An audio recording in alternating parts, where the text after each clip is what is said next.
नमस्कार दोस्तों, आज के क्लास में CGPSC प्री 2023-24 के लिए महत्वपूर्ण टॉपिक्स लेकर फिर से आए हैं और इस क्लास में छत्तीसगढ़ के लोक नृत्य, लोक नाट्य और कुछ लोक गीतों को भी डील करेंगे। ठीक है, तो आइए सबसे पहले हम शुरू करते हैं लोक नाट्यों से। तो नाचा नाचा के बारे में आप जानते होंगे, जैसे कि अभी के अगर नए कलाकारों में हम देखेंगे नाचा से कौन आया है तो हमको अनुज शर्मा का नाम, जो कि बहुत ही फेमस, अभी तो विधायक भी बन गए हैं, है ना। तो नाचा के अगर जनक की बात करें, भीष्म पितामह की बात करें तो कौन है? दाऊ दुलार सिंह मंदरा जी। दाऊ दुलार सिंह मंदरा जी इसके भीष्म पितामह कहलाते हैं, नाचा के जनक हैं। उन्होंने रवेली नाचा पार्टी का भी स्थापना किया था और उनके नाम पर एक मूवी भी बना है जिसमें करण खान ने मुख्य पात्र का भूमिका निभाया है। ठीक है, तो नाचा देखिए सबसे ज़्यादा जो लोकप्रिय है वो है नाचा। ठीक है, ये मराठा काल में शुरू हुआ था। मराठा काल जब मुगलों के बाद जब मराठा आए थे छत्तीसगढ़ में मुगल तो नहीं थे, लेकिन जब मराठे आए कलचुरियों के बाद यहाँ, तो उसी समय नाचा का प्रचलन यहाँ पर हुआ था। तमाशा नाच होता है हमारे महाराष्ट्र में, तो महाराष्ट्र का जो तमाशा नाच है उसी से कहीं ना कहीं प्रभावित हो, क्योंकि महाराष्ट्र से मराठा आए थे तो वहाँ जो तमाशा होता था उसी का एक वर्जन समझ लीजिए यहाँ नाचा के रूप में देखने को मिलता है। इसमें केवल पुरुष लोग ही भाग लेते हैं नाचा में, और अगर महिलाएं भी बनना रहता है तो पुरुष लोग ही सज धज कर महिलाओं का रूप धारण करते हैं, उनका वेश धारण करते हैं। वाद्य यंत्रों की बात करें नाचा में तो कौन कौन सा वाद्य यंत्र? बाजा। कौन कौन सा बाजा है? हारमोनियम, पेटी जिसको बोलते हैं, मंजीरा और बेंजो, तबला और ढोलक। इस तरह के वाद्य यंत्रों का यहाँ पर यूज किया जाता है। कई बार देखिए किसी भी लोकगीत नृत्यों से संबंधित हमें वाद्य यंत्र पूछा जाता है, तो याद रखना है हारमोनियम, मंजीरा, बेंजो, तबला और ढोलक। खास करके बेंजो और मंजीरा, हारमोनियम को याद रखना है, क्योंकि सभी जो लोक नृत्य या गीत है, नाट्य है, उसमें बेंजो का यूज नहीं किया जाता, तो नाचा में किया जाता है, याद रखना। ठीक है, नाचा के बाद हम देखेंगे गम्मत। 1 मिनट नाचा में और कुछ चीज़ें देखते हैं हम।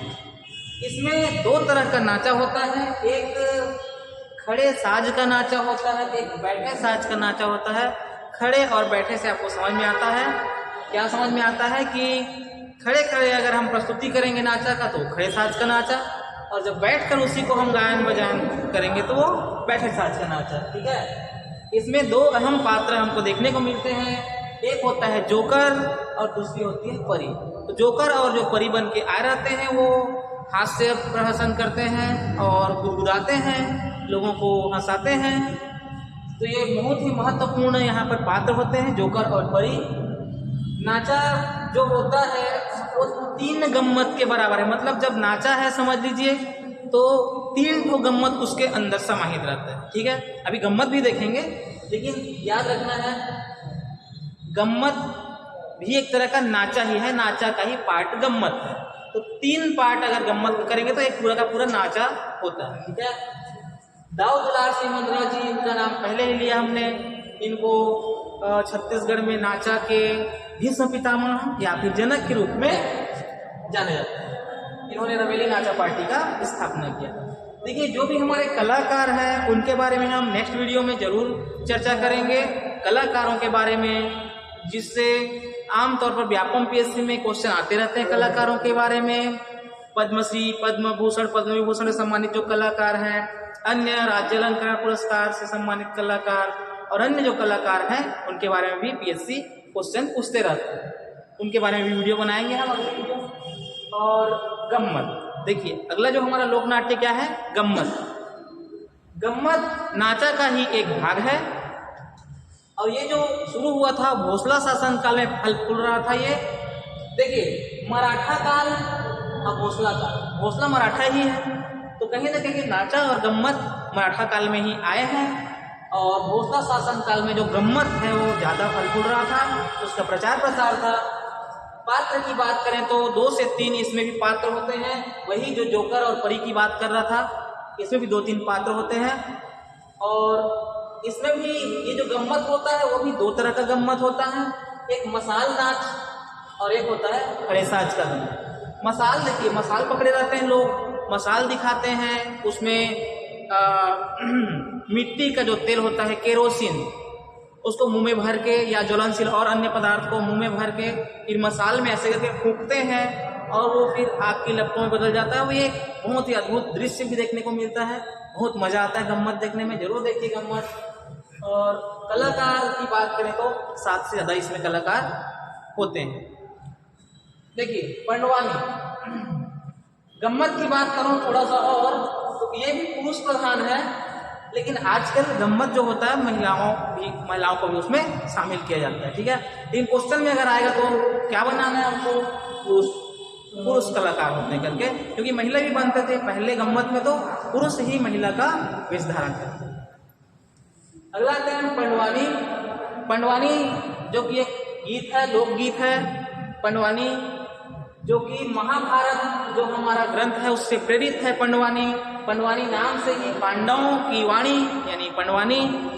तो इसमें लेकिन मुख्य रूप से याद रखना है हमको कि इसमें भीम और द्रौपदी, इनका भीम और द्रौपदी का इसमें मुख्य भूमिका रहता है, उन्हीं की कहानियां ज्यादा चलती हैं। याद रखना है। अगर पंडवानी की रचना की बात करूं तो छत्तीसगढ़ में पंडवानी गीतों का रचना किन्होंने किया है, तो सबल सिंह चौहान। याद रखना है, कई बार पेपर में पूछा जा चुका है, सबल सिंह चौहान के बारे में याद रखना है। पंडवानी को किसने लिखा है, तो सबल सिंह चौहान। झाड़ू राम देवांगन, तो देखिए रचना तो करते सबल सिंह चौहान ने, लेकिन उनको प्रचार प्रसार प्रचारित किन्होंने किया, सबसे पहले गायन वादन किसने किया, तो वो है झाड़ू राम देवांगन। ठीक है, भीम द्रौपदी का इसमें महत्वपूर्ण किस्सा कहानी गाया जाता है, बजाया जाता है। वाद्य यंत्र की बात करूं, वाद्य यंत्र में याद रखना तंबूरा, इसको तंबूरा भी बोला जाता है। तो तंबूरा, खंजरी, करताल, हाथों में जो बजाया जाता है करताल, इसमें मुख्य वाद्य यंत्र होते हैं। इसमें 2 प्रमुख पात्र होते हैं और बाकी जो लोग होते हैं वो वादन कलाकार होते हैं, गायक, और एक होता है रागी। रागी जो है हुंकार भरने वाला होता है, और गायक क्या होता है, पंडवानी का गायक करने वाला। सबसे अगर फेमस पंडवानी गायक की बात करूं, गायिका की सॉरी, तो कौन है आपको पता ही है, वो है सुप्रसिद्ध तीजन बाई। ठीक है, तो इसमें भी 2 प्रकार का हमको पंडवानी देखने को मिलेगा। 2 शैली है पंडवानी गाने का, एक कापालिक शैली और दूसरा है हमारा वेदमती शैली। तो कापालिक जो होता है, कपाल, कपाल माने माथे में, दिमाग में, यानी कि हम क्या करेंगे माथे में, मतलब उसको गा के सुनाएंगे हम। और वेदमती में क्या करेंगे, हम उसको डांस करके, नृत्य करके भी बताएंगे, खड़े खड़े गाएंगे। कपालिक में क्या करेंगे, हम बैठकर गायन वादन करेंगे। वेदमती में क्या करेंगे, खड़े होकर गायन वादन और नृत्य भी करेंगे। तो अगर ज़्यादा मज़ेदार रसदार कौन सा होता है, तो कौन सा होता है, वेदमती शैली, जो कि तीजन बाई। ठीक है, सॉरी एक मिनट, कापालिक जो है तीजन बाई, उषा बाई और शांति बाई। याद रखना है कलाकारों का नाम। कापालिक शैली की गायिका कौन कौन है, ये पूछता है कलाकारों के बारे में। कलाकारों के बारे में हम नेक्स्ट वीडियो में डिटेल में जिक्र करेंगे, कौन कौन से हमारे छत्तीसगढ़ के प्रमुख कलाकार हैं, गायक हैं, वादक हैं। वेदमती शैली में कुछ कलाकारों के नाम याद रखना है, कौन कौन गाते हैं वेदमती शैली। झाड़ू राम देवांगन, जो कि क्या है, इसके आप बोल सकते हैं इसके प्रचारक प्रसारक और बहुत ही ज़्यादा फेमस गायक हैं पंडवानी के, झाड़ू राम देवांगन जी, पुनाराम निषाद जी और ऋतु वर्मा जी। ठीक है, मुख्य रूप से तो वैसे इसको प्रधान और देवार जाति के लोग गायन करते हैं, लेकिन ऐसा नहीं है। अब कोई भी गीत, कोई भी नृत्य, कोई भी वाद्य यंत्र हो गाने बजाने के लिए अब जातिगत कोई जरूरी नहीं है, कोई भी जाति के लोग गायन बजान कर सकते हैं। लेकिन अगर क्वेश्चन में आएगा तो हमको याद रखना है प्रधान और देवार जाति के लोग। तो याद रखना है जब प्रधान लोग इसका गायन करेंगे तो हाथ में पकड़ेंगे रुंझू, बस याद रखना नाम को, रुंझू। और देवार लोग जब पंडवानी गायन करेंगे तो वो लोग अपने हाथ में क्या पकड़े रहेंगे? किंकिनी, किंकिनी, ठीक है। तो रुंझू और किंकिनी याद रखना है आपको। अगला हमारा नाट्य है रहस नाट्य। रहस नाट्य जो होता है वो रासलीला पर आधारित है। जो ब्रज यानी उत्तर प्रदेश के ब्रज क्षेत्र में जो रासलीला प्रचलित है उसी का छत्तीसगढ़ी रूपांतरण मान लीजिए। क्या है हमारा? रहस। रहस और रास सेम है, ठीक है। रासलीला का ही ये छत्तीसगढ़ी वर्जन बोल लीजिए।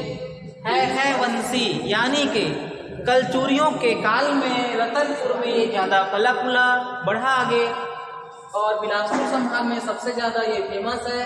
हमारे जांजगीर चांपा में भी कहीं ना कहीं बहुत ज्यादा फेमस है रहस। बेड़ा, बेड़ा क्या होता है? इस तरह का एक चबूतरा होता है जिसमें एक गेट हो, चारों तरफ गेट होता है। चारों तरफ नहीं होगा तो भी दो तरफ तो होगा ही, और बीच में ऐसा एक मंदिर रहता है जिसमें इस मंदिर में कृष्ण और गणेश, कृष्ण और गणेश इन दोनों की मूर्तियां स्थापित की जाती हैं बेड़ा के बीच में। और जब भी रहस का आयोजन किया जाता है तो पूरे गांव को सजाया जाता है। रहस ऐसा नहीं है कि दो चार घर मिलकर करेंगे, पूरे गांव वाले शामिल होते हैं रहस में। और खास करके पूरे गांव में ही अनेक देवी देवताओं का मूर्ति स्थापित किया जाता है, जगह जगह सजाया जाता है गाँव को, और पूरा का पूरा गाँव ही रहस का मंच होता है। ऐसा नहीं बोल सकते कि इसको मंच में किया जाता है, पूरा का पूरा गांव ही मंच के रूप में तैयार किया जाता है। बेड़ा में होता है, याद रखना है। बेड़ा क्या होता है? एक चबूतरा होता है, चौकोर। पुरुष पात्र, इसमें मुख्य रूप से पुरुष पात्र ही भाग लेते हैं। महिलाओं का किरदार भी पुरुष ही लोग निभाते हैं यदि महिला किरदार बनाए रहते हैं तो। इसमें मुख्य रूप से 3 पात्रों को याद रखना है। गुटकहा, गुटकहा मतलब जो गुटखा खाने वाले नहीं थे। गुटकहा मतलब क्या होता है? जो पात्र क्या करते हैं? कथाओं का जो वाचन करते हैं, समझाते हैं लोगों को किसी भी पात्र के बारे में। जो भी हमारे धार्मिक पात्र होते हैं जैसे श्री कृष्ण हो गए, राधा जी हो गई, और भी पात्रों के बारे में जो बताता है, जो समझाता है, जो पढ़ के उसको बोलते हैं गुटखा। अगला नचकार, इसमें जो डांस करने वाले पात्र होते हैं उसको नचकरिया बोलते हैं, नचकारहा बोलते हैं, नचकरहा या नचकार बोलते हैं। अगला है पंडित, जो वहाँ पर रासधारी बैठे रहते हैं पंडित जी, उसको पंडित बोलते हैं, ठीक है। ये पुरुष पात्र का नाम याद रखना। उसके बाद इसमें भी 2 तरह का रहस है। ये एक होता है सवर्ण रहस, जिसको खास करके ब्राह्मण जाति के उच्च वर्ग के लोग कराते हैं, आयोजन कराते हैं, तो वो सवर्ण रहस कहलाता है। और यदि अन्य जाति के लोग, खास करके सतनामी या सूर्यवंशी जाति के लोग रहस का आयोजन करते हैं तो उसको बोला जाता है सतनाम पंथ का रहस, ठीक है। इसमें भी विदूषक होता है। विदूषक मतलब वही हंसाने वाला, गुदगुदाने वाला, क्योंकि जितने भी लोक नाट्य हैं जब तक हंसाएंगे नहीं मजा कहाँ से आएगा। इसलिए सभी में आप देखेंगे इसमें भी जोकर परी का आपको मिलेगा, है ना। और इसमें भी है जोकर परी का, और गम्मत में भी है, और अपना रहस में भी आ गया, ठीक है। विदूषक वही है। आगे हम देखते हैं पंथी। पंथी गीत भी होता है। पिछले वीडियो में हमने देखा था पंथी गीत के बारे में, अभी देख रहे हैं पंथी नृत्य के बारे में। तो गुरु घासीदास जी के शौर्य वर्णन किया जाता है पंथी नृत्य करके। बहुत ही शौर्य, बहुत ही ऊर्जा, बहुत ही एनर्जी के साथ ये नृत्य किया जाता है। आप तो देखे ही होंगे, नहीं देखे हैं तो जरूर देखिए। पंथी नृत्य जबरदस्त, एकदम उमंग भर देने वाला नृत्य होता है पंथी नृत्य। और इसके जो नर्तक होते हैं वो तरह तरह के क्या करते हैं, पिरामिड बनाते हैं, जैसे कि एक के ऊपर एक ऐसे चढ़ के क्या करते हैं, फूल अर्पण करते हैं। ये जो इसको याद रखना है ना, फूल अर्पण, पिरामिड बनाना और धरती प्रणाम, ठीक है ना। इस तरह के लोग कला का प्रदर्शन करते हैं। इसके अलावा अगर वाद्य यंत्र की बात करें तो पंथी नृत्य में, गीत में कौन कौन सा वाद्य यंत्र, मांदर और झांझ। और याद रखना है ये लोग अपने पैरों में क्या बांधे रहते हैं, घुंघरू। पैरों में क्या बांधे रहते हैं लोग, घुंघरू। और मांदर और झांझ की ताल के साथ जब घुंघरू का छन छन बजता है तो मज़ा ही आ जाता है। ठीक है, सबसे फेमस हमारे पंथी नृत्य कलाकारों में स्वर्गीय देवदास बंजारी जी का नाम आता है, जिन्होंने देश विदेश में लगभग 60 से 70 80 देशों में देश विदेशों में जाकर पंथी को जन जन तक पहुंचाया और पंथी का नाम फेमस किया है, रोशन किया है। राधे श्याम बाल्ले जी, इनको पद्मश्री से सम्मानित किया जा चुका है। उषा बाल्ले जी, ये भी पंडवानी भी गाती हैं, ये पंथी भी गाती है। तो ये लोग कुछ फेमस कलाकार हैं। और कलाकारों के बारे में फिर से बोल रहा हूँ, अगले वीडियो में जो डिस्कस करेंगे कलाकारों के बारे में।